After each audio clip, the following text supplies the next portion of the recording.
Hey there, welcome to SI Now. It is Tuesday, December 6th, and I'm Maggie Gray. In their current configuration, he's been called Golden State's fourth option. But on Monday night, Klay Thompson was unstoppable. The Warriors guard and the other Splash brother put in 29 minutes, scoring 60 points against a hapless Pacers defense. Here's what it looked like. Klay corner three. 60 for Klay Thompson. 142 to 106. The great Bob Fitzgerald on the call there. SI.com staff writer Ben Golliver. Golliver joins me now to discuss this incredible performance, and it's our adrenaline performance presented by Toyota. Let's go places. Ben, this was the all-time highest point total by a player with less than 30 minutes of playing time ever in the NBA. What made this performance so unique? Well, Maggie, what made it unique is that he came out of the game. I mean, that's why it's the most for guys under 30 minutes, because usually guys get to stay in for longer than 30 minutes. And I'm sure you were sitting there watching that game just like I was, wishing that he could go back in there for the fourth quarter. And I understand sportsmanship, and I actually appreciate Golden State and how they approach these things, because they're regularly running up these massive point totals. But I think just once we want a team to keep it a little bit closer than the Pacers did last night, so we can see what Klay Thompson is truly capable of. I mean, 60 points in less than three quarters is phenomenal. I mean, that really puts him on track to kind of go after like Kobe Bryant's 81-point mark against the Raptors. I just wanted more. It was a little bit disappointing that the game ended with him on the bench for the final 13 minutes. Yeah, do you think Coach Steve Kerr is going to get any backlash for that decision? I mean, how many points do you think Klay Thompson could have scored? Well, here's the rub with Steve Kerr. He knows that this is kind of a repeatable phenomenon. I mean, it's not like this is an accident. He's got an offense that's potentially going to be the greatest in NBA history. I think they're on track to do that right now, and I think that they can maintain it. They've got so many options that a secondary catch-and-shoot guy like Klay Thompson can just get open at will. And he only had 8 3-pointers, I say only in quotation marks. But that's not that crazy of a performance for Klay Thompson. If he can score 60 points with only 8 3-pointers, what happens when he starts to make 12 or 13 or 14 in a game, which is definitely sort of in his wheelhouse. So I think what Steve Kerr is banking on is don't force it. You know, at some point when you have an offense with this many weapons, this much explosive potential, at some point they're just going to naturally stumble into some of these huge records. And I actually think there's a lot of merit to that. I mean, I really think that we should be bracing ourselves at some point, whether it's this year, next year, the year after. This machine is going to break one of these records that we thought were never going to be broken. Yeah, one of those is obviously Wilt Chamberlain's 100-point game. Could Thompson do it? Okay, I'm not going to go that far. But I do think the one that we should circle is 81, Kobe Bryant's 81, because that's kind of the modern record, right? That's the one that we think of when we think of just a guard or a perimeter player going absolutely nuts and getting red hot and staying red hot for an entire game. And I think they've actually got 3 different guys who could make a run at 81 if they really wanted to, in Steph, Durant, and Thompson. If they really put their mind to it, let's say they scored 40 in the first half like Klay Thompson did, and the game was still tight down the stretch, I absolutely think any of those guys are a threat to Kobe Bryant. And I'm sure Kobe Bryant is somewhere away from basketball watching this with a nice glass of wine saying, wow, this is my legacy, constantly getting brought up in these conversations about the best NBA scorers. And he should have that. That should be his legacy. And that's the one that I would circle if I'm saying who can the Warriors really chase. Fine Italian Barolo if I were just going to guess what kind of wine Kobe Bryant drinks. You know, Ben, Klay Thompson is always one of those guys who has been rumored to be traded. I mean, we've seen it 2 seasons ago. Even last year, there's rumblings even from earlier this year and the offseason after Kevin Durant signed with the team. What do these types of games do to those conversations?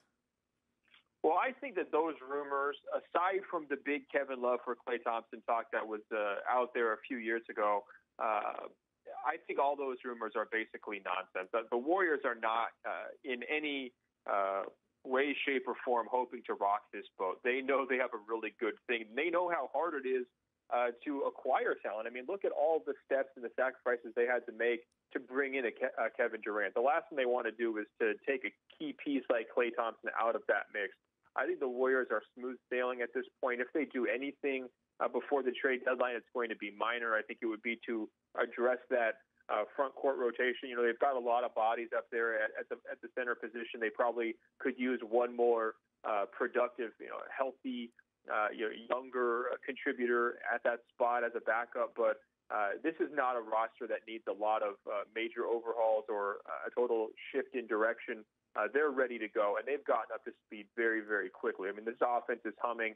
They still feel like they have another level or another gear. Klay Thompson said that last night, and as scary as that sounds, I actually believe him. Wow. This team is already looking like what we expected them to look over the summer after they signed KD. Are you surprised it's come together this quickly? Not really. The team that I feel bad for right now, honestly, is the Clippers, because the Clippers have circled the Warriors on the calendar for Wednesday night in L.A., probably for weeks, ready to kind of renew this rivalry or whatever you want to call it. And here comes Golden State, fresh off 60 points in 29 minutes by Klay Thompson, really having the offense rolling. Kevin Durant, fully incorporated to their style and how they want to play. Steph Curry, setting three-point records already this season. This is an absolute juggernaut, and I think for the Clippers and everybody else in the league that's not named the Cavaliers, this season is really about trying to dethrone these super teams. It's trying to take down Cleveland and Golden State. I think it's a major theme of what we're going to see here over the next 4 or 5 months, and the Clippers have the NBA's best defense, and they're really going to be hoping, probably closing their eyes and praying that some of these shooters aren't quite as explosive as Klay was last night, and so they'll have a shot on Wednesday night. I think I saw a scout say, scouting report, how do you stop Russell Westbrook? It was hope that he doesn't show up that night. I think the same thing can now apply to a Klay Thompson. Ben Golliver, appreciate your perspective. We'll catch up with you again soon. Sounds great, Maggie. Thank you. All right. Let's turn to the NFL now. And if you need some help with your fantasy football team, geez, the playoffs are here already. Here is lead fantasy writer Michael Beller.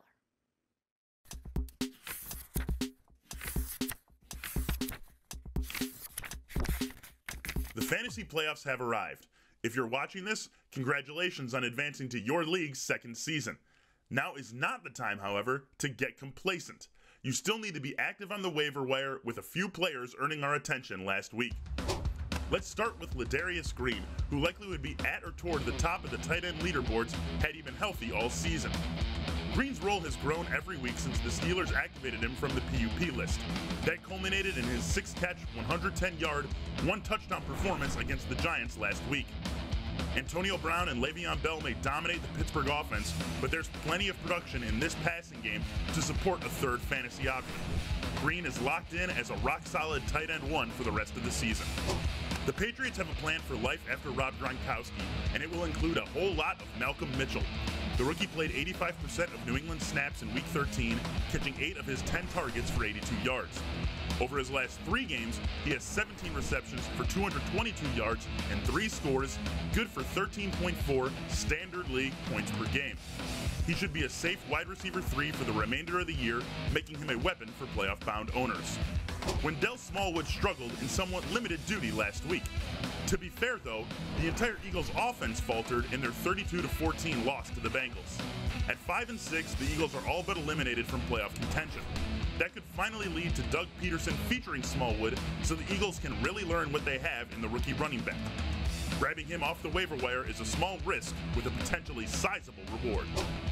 Finally, now is the time of year when you must handcuff your stars. If someone in your league has failed to do so, you can also benefit from stealing their cuffs. The best case in point is Alfred Morris, who would be in line for a monster workload should Ezekiel Elliott get hurt. We're not rooting for anyone to get injured, but smart fantasy owners have contingency plans in place for the playoffs. If you're an Elliott owner, go get Morris right now. That'll do it for the waiver wire heading into Week 14. I'll be back with you here on Friday to talk stardom or sit 'em. Until then, happy hunting on the wire.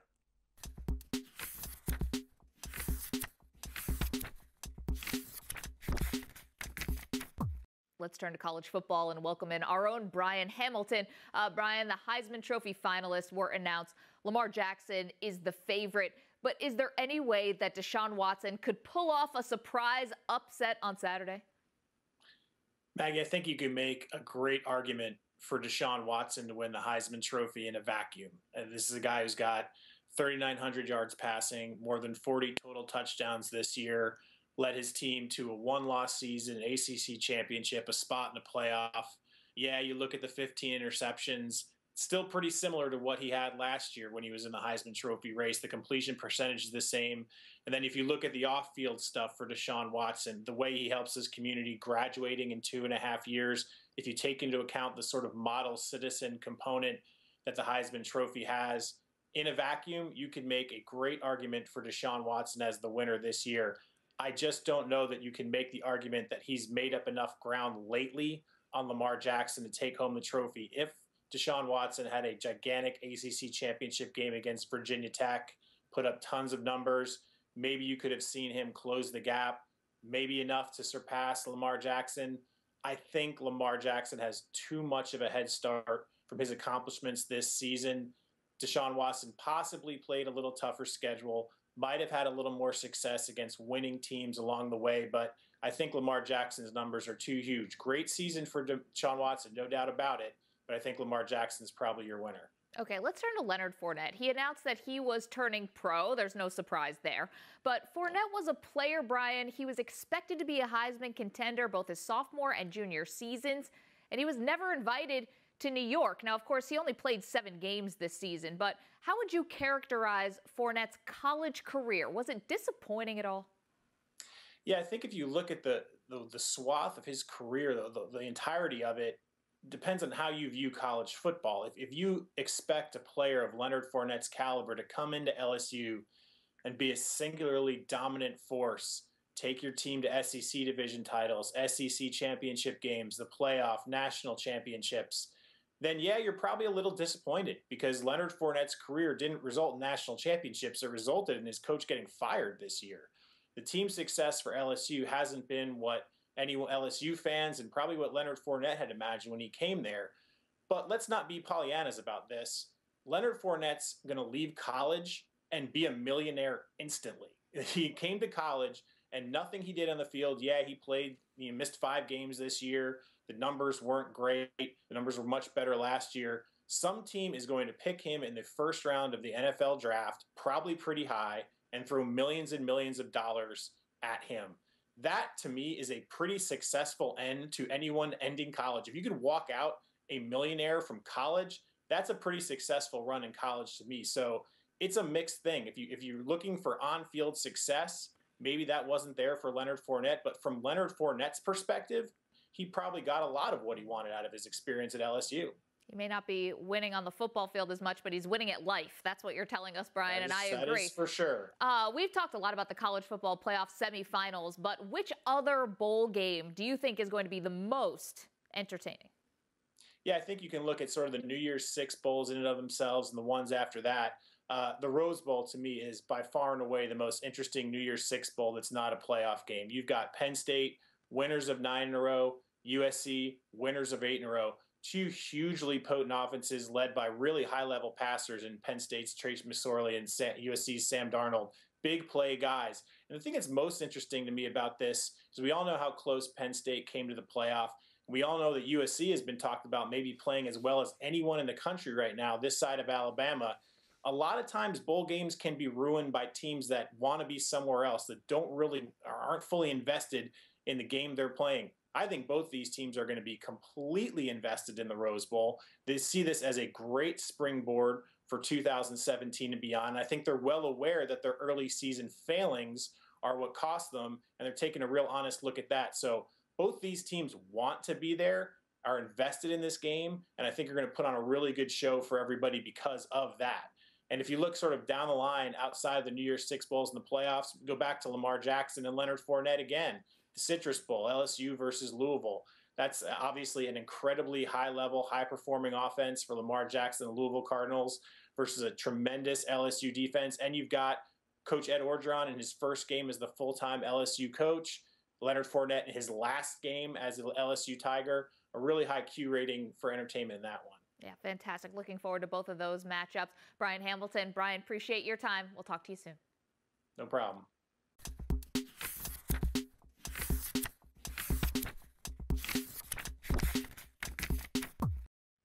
My next guest played 15 years in the NFL, was a 6-time Pro Bowler. The final game of his career, it was lifting the Lombardi Trophy in Super Bowl 47. Matt Birk is here. Matt, great to see you. Let's talk about the last team you played for, and that is the Ravens. They're now at the top of the division, but, you know, tied with Pittsburgh. It looks like this is going to come down to a 2-team race. Make the case for us. Why are the Ravens the playoff team out of the AFC North? Well, this is kind of typical Ravens. I mean, they weather the storm, have injuries early, struggle here and there, but John Harbaugh, his teams are always going to be tough-minded, and it seems like the Ravens are hitting their stride just at the right time. Now, Pittsburgh's extremely talented and played very well on Sunday, but I know some of those guys, but even the guys I don't know, I know the makeup of that team. I know how John coaches his team, and it's all about the process, and it's all about this time of year. I mean, everything's centered around in November, December, and January, playing their best football. So I like where the Ravens are positioned. Okay, let's talk more about John Harbaugh, because the team has this big Monday night showdown at Gillette Stadium. The last time the Ravens and the Patriots met, very controversial playoff game where the Patriots were using plays that, Matt, they're illegal now. What do you think John Harbaugh has in store for this rematch? I don't know if he's got any wrinkles quite as extravagant as that the Patriots pulled out last time. I was with the Ravens for 4 years. We played the Patriots 7 times, 6 times at Foxborough. So the Patriots are a great team. I mean, everybody knows Belichick and Brady, historic. But I think that psychs out some people. The Ravens aren't psyched out by that. They don't buy into that. They've had success. We won twice in the playoffs. Up there a third time we were, very close to beating them. So they're not going to be impressed by any of the banners hanging up there or the star power that they have. And the Patriots are beat up a little bit. And I think this is the kind of game that the Ravens love. I mean, they're going to go in there and be physical and just always, like they always do, try to out physical the opponent, and I think that's how you try to beat a very good Patriots team. Really looking forward to that Monday night showdown. You also played for the Minnesota Vikings for a very long time. This is such a weird season for them. They got off to this great start. Now they've lost 6 of the last 7. The season is hanging in the balance right now and perhaps not trending up. What is this like as a player? What's the locker room like when every game, it could be the make or break of your season? It's tough, especially this year's been so unique. I mean, after September, they were being touted as a Super Bowl contender, and through injuries and I mean, even things as bizarre as Coach Zimmer having to have emergency eye surgery and miss the last game. Sometimes you just have years like that. You do the best you can, and you realize all this stuff that's going on, it doesn't really matter. As it pertains to this week, I think the good players and the good teams, they just buckle down and just kind of immerse themselves in the game plan and try to block everything out. Is that easy to do? No, it's not. But you also look at it, if you take a step back and take the long view, Coach Zimmer's going to be there a long time. He's a great coach. There's some great pieces there. Some of them are injured, but great young pieces that they're building around. And if you take the long view, say, hey, regardless of the results of this season, this is going to make us better. This has to make us stronger. This has to make us better at overcoming adversity.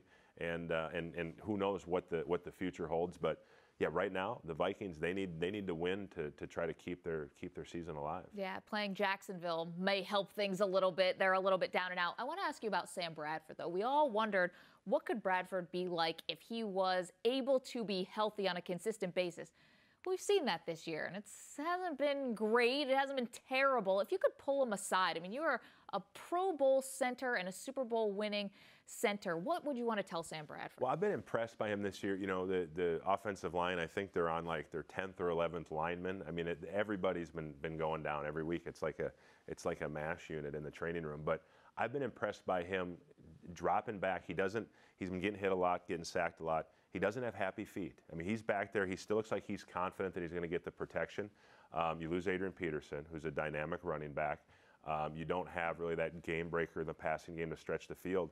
He's completing passes at a 70% clip and not really having any game breakers with him. Granted, very short passes, but I think in the situation, just from the outside, I think he's doing well.